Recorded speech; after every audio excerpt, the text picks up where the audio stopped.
الحمد لله نحمده ونستعينه ونستغفره ونؤمن به ونتوكل عليه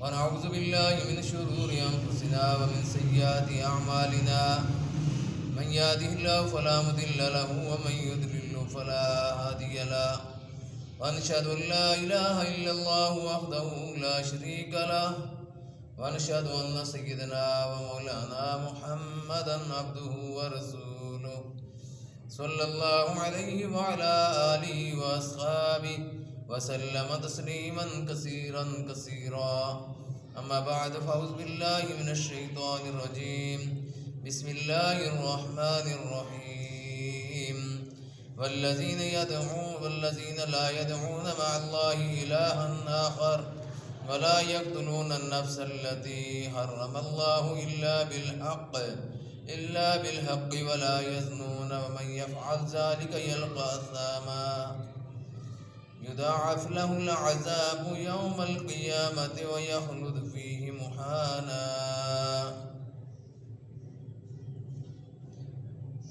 حضرات گرامی السلام علیکم ورحمۃ اللہ وبرکاتہ. وعلیکم السلام. میں نے آپ کے سامنے سورہ الفرقان کی چند آیات تلاوت کی ہیں. اللہ سے دعا اللہ مجھے قرآن و سنت کے مطابق بیان کرنے کی اور مجھے اور آپ کو سن کر عمل کی توفیق نصیب فرمائے. اللہ نے اس میں فرمایا ہے کہ اور وہ لوگ جو اللہ کے ساتھ اور معبودوں کو نہیں پکارتے اور جس کے قتل کو اللہ نے حرام قرار دیا ہے اس کو قتل نہیں کرتے مگر حق پر، اور وہ زنا کا ارتکاب نہیں کرتے، اور جو افعال کبیرہ کا مرتکب ہوگا وہ گناہ کی سزا پائے گا. فرمایا قیامت کے دن اسے دگنا عذاب ہوگا اور وہ وہاں ہمیشہ رسوائی کے ساتھ رہے گا مگر جس شخص نے توبہ کر لی، یعنی جس نے توبہ کر لی اس کے لیے توبہ کا دروازہ کھلا ہے. اللہ نے قرآن مجید میں دوسرے مقام پر فرمایا کہ وَلَا تَقْرَبُوا الزِّنَا إِنَّهُ كَانَ فَاحِشَةً وَسَاءَ سَبِيلًا. زنا کے قریب نہ پھٹکو، زنا کے قریب تک نہ جاؤ کیونکہ وہ بے حیائی کا فعل اور برا طریقہ ہے. تو سورہ نور میں بھی اللہ نے اس کے شروع میں یہ بات فرما دی الزانیات والزانی فاجلدوا كل واحد منهما 100 جلدة ولا تأخذكم بهما رأفة في دين الله إن كنتم تؤمنون بالله واليوم الآخر وليشهد عذابهما طائفة من المؤمنين. اللہ نے یہ ابتدائی آیات میں بات فرمائی اور فرمایا کہ زنا کرنے والی عورت اور زنا کرنے والے مرد کو 100 کوڑے لگائے جائیں، ان کو 100 کوڑے لگائے جائیں، اور اللہ کے دین کے معاملے میں تمہیں رحم ہرگز نہ آئے، ہرگز رحم نہ آئے اگر تم اللہ اور یوم آخرت پر ایمان رکھتے ہو. اور دونوں کو کی سزا کے وقت مومنین کی ایک جماعت کو موجود رہنا چاہیے. یعنی سزا جو ہے بند کوٹھڑیوں میں نہیں دینی ہے، علل اعلان چوک و چوراہوں میں سزا دینی ہے اور لوگوں کو بتا کر سزا دینی ہے کہ اس زانی کو، اس زانیہ کو سزا دی جا رہی ہے. قاتل کو قتل کرنا ہے، پھانسی لگانی ہے قاتل کو تو اس کو بھی چوک و چوراہوں کے اندر، تاکہ مومنین کا ایک گروہ دیکھنے والا ہو. کیونکہ اسلام اس بات کا تقاضا کرتا ہے کہ جو لوگ دیکھیں گے وہ عبرت پکڑیں گے، تاکہ وہ عبرت پکڑیں، عبرت حاصل کریں، نصیحت حاصل کریں. اور ان کے بارے میں میں نے فرمایا کہ فاعتبروا یا اولی الابصار کہ آنکھوں والوں عبرت حاصل کرو. ایسی چیزیں دیکھ کر اہل ایمان کو عبرت حاصل ہونی چاہیے. اس لیے یہ معاملہ کوٹھڑیوں میں نہ رکھا جائے. علماء نے فرمایا ہے کہ یہ زانیہ عورت اور زانی مرد کی دنیا میں سزا ہے بشرطے کہ وہ کنوارے ہوں، غیر شادی شدہ ہوں. بس اگر شادی شدہ ہوں یا انہوں نے عمر میں خواہ ایک مرتبہ ہی نکاح کر لیا ہو، ان کی سزا کوڑے نہیں ہیں، ان کو سنسار کیا جائے گا، ان کو پتھر مارے جائیں گے اور اس وقت تک مارے جائیں گے جب تک وہ مر نہیں جاتا، تو رجم کیا جائے گا اسے حتیٰ کہ وہ دونوں ہلاک ہو جائیں. زندہ نہیں چھوڑنا ان کو اس وقت تک پتھر مارتے رہنا اس وقت تک وہ مر نہ جائیں. نبی اکرم صلی اللہ علیہ وسلم کی سنت سے اسی طرح ثابت ہے. آپ صلی اللہ علیہ وسلم کے وقت جو کچھ سزائیں جاری کی گئی ان میں یہ بھی ایک سزا ہے. اور پھر اگر ان سے دنیا میں قصاص نہ لیا جا سکے اور وہ توبہ کے بغیر فوت ہو جائیں تو پھر انہیں جہنم میں آگ کے کوڑوں کے ساتھ عذاب دیا جائے گا، جہنم میں ان کو سزا دیا جائے گا آگ کے کوڑوں سے، جیسا کہ وارد کے زبور میں لکھا ہوا ہے کہ زناکاروں کو ان کی شرمگاہوں کے ساتھ جہنم میں لٹکا دیا جائے گا، انہیں لوہے کے گردوں سے، لوہے کے کوڑوں سے مارا جائے گا، اور بس جب وہ مار سے فریاد رسی کی درخواست کریں گے اور جہنم کے داروغی کہیں گے ان کو، پھر جہنم کے داروغی کیا کہیں گے، یہ آواز کہاں تھی جب کہ تم خوش ہوتے تھے اور تکبر کیا کرتے تھے اور تم اللہ تعالیٰ سے ڈرتے نہیں تھے اور تم اللہ سے حیا نہیں کرتے تھے، اس وقت کدھر تھی تمہاری یہ چیزیں، اس وقت تم کیوں نہیں روتے تھے، اس وقت تو تم اپنی خواہشات کے پجاری بنے ہوئے تھے، شہوت رانی کے پجاری بنے ہوئے تھے، اپنی شہوت کو پورا کرنے کے لیے جائز ناجائز ارباح استعمال کیا کرتے تھے۔ اور پھر حضور صلی اللہ علیہ وسلم نے فرمایا کہ جب زانی زنا کرتا ہے تو اس وقت مومن نہیں ہوتا، جب چور چوری کرتا ہے اس وقت مومن نہیں ہوتا، جب شرابی شراب پیتا ہے تو اس وقت وہ مومن نہیں ہوتا۔ تو فرمایا کہ جب کوئی ڈاکو کسی صاحب شرف کو لوٹتا ہے، جس کی طرف لوگوں کی نگاہیں اٹھتی ہیں، جس وقت لوٹتا ہے تو وہ مومن نہیں ہوتا، ایمان سے نکال دیا جاتا ہے۔ اس سے بڑی اللہ کی غضبناکی اور کیا ہوگی، اس سے بڑی اللہ کی ناراضگی اور کیا ہوگی کہ ایمان ہی سلب کر لیا جائے، ایمان ہی نکال دیا جائے اس وقت جس وقت وہ برا عمل کر رہا ہوتا ہے۔ تو زناکاری ایک بہت بڑا فعل ہے، بہت برا فعل ہے، بہت گناہ ہے۔ تو جب عورتیں بھی گھر کے اندر کوئی آدمی ہے، اسلام جو ہے وہ اصل میں دروازے شروع سے ہی بند کرتا ہے، اس لیے فرمایا کہ ارادہ کرو خود دینا، زنا کے قریب نہ جاؤ، انہ کان فاحشہ، کہ بے شک وہ فاحشہ عمل ہے، وساء سبیلا، اور بہت ہی وہ برا راستہ ہے، برا طریقہ ہے، بے حیائی کا فعل ہے، اس کے قریب تک جانے سے منع کیا ہے۔ یہ ساری سیڑھیاں جو زنا تک آدمی کو لے کر جاتی ہیں ان کی بندش کی ہے، ان کے دروازے بند کیے ہیں، بے حیائی کی ہر مولی، ہر سراغ، ہر اس کا جو بے حیائی کا راستہ ہے اس کو سدے باب کیا، اس کی رکاوٹیں ڈالی، اس کو بند کیا۔ اللہ نے نظر پر پابندی لگائی ہے، اہل ایمان کو فرمایا قل للمؤمنین یغضوا من ابصارہم، کہ ایمان والے مردوں سے کیا تھا کہ وہ اپنی نظر نیچی رکھیں، کیونکہ نظر ایک ایسی ایک چیز ہے، حضور صلی اللہ علیہ وسلم نے فرمایا کہ نظر شیطان کے تیروں میں سے ایک تیر ہے، یہ جس سے لگتی ہے اس چیز کا، اس جگہ کا عکس آدمی کے دل کے اندر لے آتی ہے، اس کی تصویر آدمی کے دل کے اندر آ جاتی ہے، اس لیے نظر پر پابندی لگائی کہ قل للمؤمنین یغضوا من ابصارہم، ایمان والے مردوں سے کیا دیں کہ اپنی نظریں نیچی رکھیں۔ اب اہل ایمان اگر دیکھیں گے تو وہ فرمایا کہ عینان تزنیان، کہ آنکھیں بھی زنا کرتی ہیں، حضور نے فرمایا آنکھیں بھی زنا کرتی ہیں، اور غیر محرم مردوں کو دیکھنا تاکنا یہ بھی زنا ہے، اور یہ آنکھوں کا زنا ہے۔ فرمایا کہ آنکھیں بھی زنا کرتی ہیں، زبان بھی زنا کرتی ہے، اور کان بھی زنا کرتے ہیں، اور ہاتھ بھی زنا کرتے ہیں، آدمی کے پاؤں بھی زنا کرتے ہیں، یہ سارے انسان کے جسم کے اعضاء جب زنا کرتے ہیں تو پھر پریکٹیکل زنا آدمی جو اس وقت کرتا ہے، تو اس لیے ان پر پابندی لگائی گئی کہ ان پر پابندی ہونی چاہیے۔ سب سے پہلی پابندی نظر پر لگائی گئی، عورتوں کو بھی اس بات کا پابند کیا گیا، فرمایا قل للمؤمنات یغضضن من ابصارہن، کہ ایمان والی عورتوں سے کہہ دیں کہ وہ اپنی نظریں نیچی رکھیں، یعنی کہ ان کو کھلی چھوٹ دی گئی، ان کو بھی پابند کیا گیا اس بات کا کہ وہ بھی نہ دیکھیں غیر محرم مردوں کو۔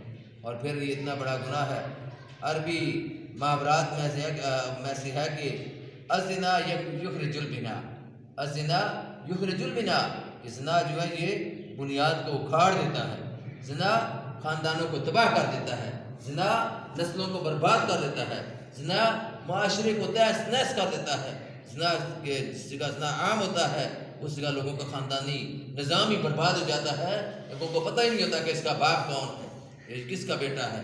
اس لیے اہل ایمان کو آسان راستہ اور نکاح کو آسان کرنا اس لیے بہت بڑا اجر و ثواب ہے، نکاح کو مشکل نہیں بنانا چاہیے، نکاح کے آسان کرنے کا طریقہ اختیار کرنا چاہیے، کیونکہ یہ حضور صلی اللہ علیہ وسلم کی سنت ہے، اور زنا پر پابندی ہے۔ اس سے نکاح کرنے کی وجہ سے آدمی کی آنکھوں کے اندر حیا پیدا ہوتا ہے، اس کی آنکھ نیچی ہو جاتی ہے، اس کے اندر شرم و حیا آ جاتا ہے، اس لیے اس کو نکاح کرنے کا حکم دیا گیا ہے اور زنا سے روکا گیا ہے، زنا پر سختی ہے، پابندی ہے، حد جاری کی گئی ہے۔ تو حضور صلی اللہ علیہ وسلم نے احادیث میں بڑی سختی کے ساتھ پابندی لگائی ہے۔ آپ صلی اللہ علیہ وسلم نے کہا کہ جب بندہ زنا کرتا ہے تو ایمان اس سے نکل کر اس پر صاحبان کی طرح کھڑا ہو جاتا ہے، صاحبان کی طرح بن جاتا ہے، جیسے صاحبان ہوتا ہے، ایمان نکل جاتا ہے اس سے۔ پھر جب وہ زنا سے فارغ ہو جاتا ہے تو پھر ایمان دوبارہ اس کے اندر داخل ہو جاتا ہے، لیکن یہ کتنا بڑا اللہ کا غضب ہے کہ اس کے اندر سے ایمان بھی نکل جاتا ہے جب وہ کبھی اتنا برا فعل کرتا ہے۔ رسول اللہ صلی اللہ علیہ وسلم نے فرمایا ہے کہ 3 قسم کے آدمی ہوں گے جن کے ساتھ اللہ تعالیٰ قیامت کے دن نہ کلام کرے گا، نہ ان کی طرف دیکھے گا اور نہ ہی انہیں پاک صاف کرے گا۔ ان کے لیے دردناک عذاب ہے۔ وہ 3 قسم کے آدمی ہوں گے۔ ایک ہوگا بوڑھا زانی، بوڑھا زانی جو ہے بوڑھا زنا کرنے والا، اور دوسرا ہوگا آدمی کہ جھوٹا بادشاہ، اور تیسرا متکبر فقیر۔ ان تینوں پر بھی اللہ تعالیٰ نہ ان کے ساتھ بات کرے گا، نہ ان کی طرف دیکھے گا رحمت کی نظر سے، اور نہ ہی ان کو پاک صاف کرے گا۔ ان کے لیے عذاب ہے اور ہمیشگی کا عذاب ہے۔ تو اللہ تعالیٰ نے قرآن مجید میں بھی اس طرح کر کے منع فرمایا، اور حضور صلی اللہ علیہ وسلم نے بھی حدیث میں منع فرمایا۔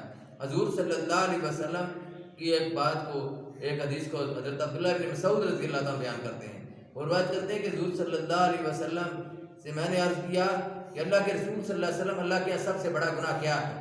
فرمایا کہ اللہ کے ساتھ کسی کو شریک ٹھہرانا، یعنی شرک کرنا کبیرہ گناہ ہے۔ اس کے بعد فرمایا کہ پھر عرض کیا پھر کون سا بڑا گناہ ہے؟ اس کے بعد فرمایا کہ تم اپنی اولاد کو اس خطرے سے قتل کرو، اس خدشے سے قتل کرو کہ غریب ہو جائیں گے، اس لیے اس اولاد کو قتل کر دو کہ وہ ہمارے ساتھ کھائے گی، ہم غریب ہو جائیں گے۔ تو صحابی نے پھر عرض کیا کہ پھر اس کے بعد کون سا گناہ ہے بڑا گناہ، کبیرہ گناہ؟ تو حضور صلی اللہ علیہ وسلم نے فرمایا کہ تم اپنے پڑوسی کی بیوی کے ساتھ زنا کرو۔ پڑوسی کی بیوی کے ساتھ زنا کرنا بھی بہت بڑا گناہ ہے۔ زنا عام حالات میں بڑا گناہ ہے، لیکن چند کام ایسے ہیں محرمات، جو ایسی عورتیں جو محرم ہیں ان کے ساتھ زنا کرنا بہت بڑا گناہ ہے، بہت کبیرہ گناہ ہے۔ زنا ہے ہی کبیرہ گناہ، زنا ہے ہی بڑا گناہ، لیکن محرمات کے ساتھ کرنا، محرمات کے ساتھ جو محرمات ہیں محرم عورتیں، ان کے ساتھ زنا حرام ہے، اور زیادہ بڑا گناہ ہے۔ اور اسی طرح بعض لوگ سوال کرتے ہیں، پوچھتے ہیں کہ سالی کے ساتھ نہ کرنے سے کیا نکاح ٹوٹ جاتا ہے؟ بھائی تم سالی کے ساتھ نکاح کرنا کیوں چاہتی ہو؟ تم 2 مزے لینا چاہتے ہو؟ ایک موجود جو ہے، جو تمہیں انہوں نے دی ہے، تمہارے ساتھ اس کا رشتہ ازدواج ہے، تم پر وہ حلال ہے، تو حرام کی طرف رغبت کیوں کرتے ہو؟ حضور صلی اللہ علیہ وسلم نے معراج کے موقع پر دیکھا تھا کہ کچھ مرد تھے، کچھ عورتیں تھیں، ان کی شرمگاہیں جو ان شرمگاہوں سے باندھ کر ان کو جہنم میں لٹکایا گیا تھا۔ تو انہوں نے پوچھا آپ صلی اللہ علیہ وسلم نے جبریل علیہ السلام کہ یا جبریل ما اولئک، جبریل یہ کون لوگ ہیں؟ فرمایا یہ آپ کی امت کے زانی مرد اور زانی عورتیں۔ پھر آپ صلی اللہ علیہ وسلم نے یہ بھی دیکھا تھا کہ ایک تندور ہے آگ کا، اوپر سے تنگ ہے نیچے سے کھلا ہے، اس میں عورتیں اور مرد جو جل رہے ہیں۔ جب اس کی آگ زیادہ بڑھتی ہے، شعلہ مارتی ہے، تو وہ اوپر کی طرف آتے ہیں، نکلنا چاہتے ہیں، پھر اندر چلے جاتے ہیں۔ حضور صلی اللہ علیہ وسلم نے جبریل علیہ السلام پوچھا کہ یا جبریل ما اولئک، جبریل یہ کون لوگ ہیں؟ تو جبریل علیہ السلام نے فرمایا کہ یہ آپ کی امت کے زانی مرد اور عورتیں۔ تو اتنی بڑی سزا ہے، اتنی بڑی سزا ہے، برداشت کر لو گے؟ کیوں زناکاریاں کرتے ہو، کیوں بدکاریاں کرتے ہو، کیوں نہیں باز آتے؟ پھر حضور صلی اللہ علیہ وسلم نے شب معراج کے موقع پر دیکھا کہ کچھ لوگ ہیں جو اچھا گوشت چھوڑ کر، چکنا گوشت چھوڑ کر، مزیدار گوشت چھوڑ کر، حلال گوشت چھوڑ کر بدبودار گوشت کھا رہے ہیں، بدبودار جس کی تعفن آ رہا ہے اس کو کھا رہے ہیں۔ آپ سے سوچا کہ یہ کون بیوقوف لوگ ہیں جو حلال گوشت چھوڑ کر حرام گوشت کھا رہے ہیں؟ تو جبریل علیہ السلام نے فرمایا کہ یہ آپ کی امت کے زانی لوگ ہیں، زنا کرنے والے لوگ ہیں، کہ جو حلال اور طیب گھر میں مال ہوتے ہوئے، گھر میں حلال اور طیب گوشت موجود ہے، اس کی موجودگی میں باہر سے یہ گوشت کھا رہے ہیں، یہ جن کے حرام گوشت کھا رہے ہیں، حرام کے مرتکب ہو رہے ہیں۔ تو یہ کتنی بڑی بےغیرتی ہے کہ اس معاشرے کے اندر اگر ان کی اپنی عورتوں، ان کی اپنی بہن ہو، اپنی بیٹی ہو، اپنی ماں ہو یا اپنی بیوی ہو، اس کی طرف اگر کوئی دیکھے تو برداشت نہیں کرتے، تو اس کی طرف کیوں کوئی دیکھے؟ تو لوگوں کی عورتوں کی طرف، ان کی بہنوں کی طرف، ان کی بیٹیوں کی طرف نظر جما کر، نظر اٹھا کر دیکھنا، تاکنا، اور اس وقت تک دیکھتے رہنا جس وقت تک عورت آنکھوں سے اوجھل نہیں ہو جاتی۔ یہ بہت بڑی میں سمجھتا ہوں کہ بے غیرتی ہی ہے، بہت بڑا گناہ ہے، اس لیے اس سے اجتناب کرنا چاہیے، لوگوں کو اس سے باز سے آنا چاہیے۔ یہ کوئی اچھا فعل نہیں ہے۔ آج کل موبائل کا دور ہے، یہ موبائل کی وجہ سے بہت بڑا فتنہ پیدا ہو رہا ہے۔ لڑکیوں کے پاس بھی موبائل ہے، لڑکوں کے پاس بھی موبائل ہے، پھر بعض بے غیرت لڑکوں نے نمبر کیے ہوتے ہیں اور کہتے ہیں کہ میرے پاس اتنی لڑکیوں کا نمبر ہے۔ یہ لوگوں دوسروں کو بھی نمبر دیتے ہیں اور پھر کہتے ہیں کہ ہمارے پاس نمبر ہے، موبائل نمبر۔ یہ کتنی بڑی بے غیرتی ہے، اس معاشرے کو گندہ کرنے کی کتنی بڑی سازش ہے کہ موبائل کے ذریعے سے دوسروں کی بچیوں، دوسروں کی بہنوں کی طرف اس طرح کر کے ان کے نمبر لے کر ان کو تنگ کرنا، یا ان کے ساتھ اپنی دوستی لگانے کی فکر اور کوشش کرنا، اور پھر ان کے ساتھ بدکاری اور زناکاری کے راستے ہموار کرنا، اور بدکاری اور راستے اور بے حیائی کے لیے ان کو اپنا دوست بنا کی کوشش کرنا، ان کے قریب جانا، یہ منع کیا گیا ہے۔ یہ بالکل سارے افعال حرام اور ناجائز ہیں۔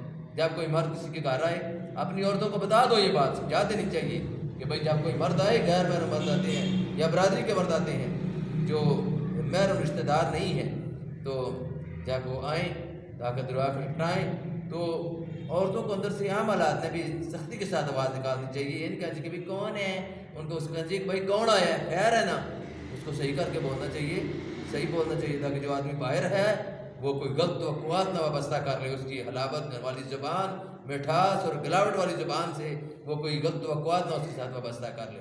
بعض عورتیں کہتی ہیں آ جاؤ جی تھوڑا اپنا گھر ہے، یہ بھی غلط بات ہے۔ اپنا گھر کیوں ہے؟ اپنا گھر نہیں ہے، یہ اس کا گھر ہے جس کے گھر تو رہ رہی ہے، وہ اس کا مالک ہے، اور اپنے خاوند کی غیر موجودگی میں کسی غیر مرد کو گھر میں بٹھانا بالکل حرام اور ناجائز ہے۔ یہ کہنا کہ جی آپ کا اپنا ہی گھر ہے آ جائیں، یہ بھی غلط ہے۔ کوئی بھی ہو، کوئی پیر صاحب ہوں، مولوی صاحب ہوں، ان کو بھی جب وہ آئیں تو ان کو کہنا چاہیے کہ گھر نہیں ہے میاں، تو جب وہ آئیں گے تو اس وقت آپ آنا، ان کے ساتھ ملاقات کرنا۔ یہ شریف عورتوں کا شیوا ہے اور یہی طریقہ وہ اختیار کرتی ہیں اور یہی طریقہ اختیار کرنا چاہیے۔ اہل ایمان نے عورتوں کو پردے کا حکم کیوں دیا ہے؟ اسی لیے کہ بے حیائی کے راستے بند کرنے کے لیے اور برائیوں کے سارے دروازے بند کرنے کے لیے حکم دیا ہے۔ اس لیے اہل ایمان کو چاہیے کہ وہ سارے راستے، وہ سارے دروازے بند کریں جو بے حیائی والے ہیں۔ اللہ تعالیٰ ہمیں عمل کی توفیق نصیب فرمائے اور جو کچھ بیان کیا گیا اس کے مطابق زندگی گزارنے کی توفیق نصیب فرمائے۔ بے حیائی سے بچنے کی اللہ تعالیٰ توفیق نصیب فرمائے۔ زناکاری سے اللہ بچنے کی توفیق نصیب فرمائے۔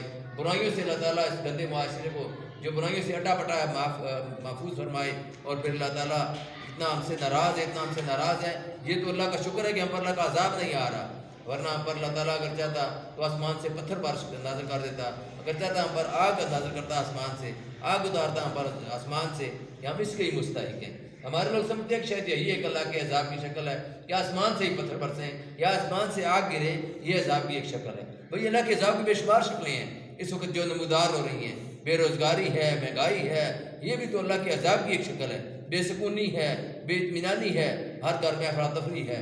تو ایسے ماحول اور ایسے ماحول میں اللہ تعالیٰ کو زیادہ سے زیادہ یاد کرنا چاہیے، اللہ سے معافی مانگنا چاہیے۔ معیشت کا تنگ ہونا، روزگار کا تنگ ہونا، یہ بھی اللہ کا عذاب ہے۔ اس لیے یہ سود اور زنا یہ دو ایسے گناہ ہیں، یہ جس معاشرے میں ہیں اس معاشرے کو یہ زوال پذیر کر دیتے ہیں، اس معاشرے کی تہس نہس کرتے ہیں، اس معاشرے کو برباد کر دیتے ہیں۔ ان دونوں گناہوں سے بچنے کی کوشش کرنی چاہیے۔ پچھلے جمعہ ہم نے سود کے متعلق بیان کیا تھا اور بڑی تفصیل کے ساتھ بیان کیا تھا۔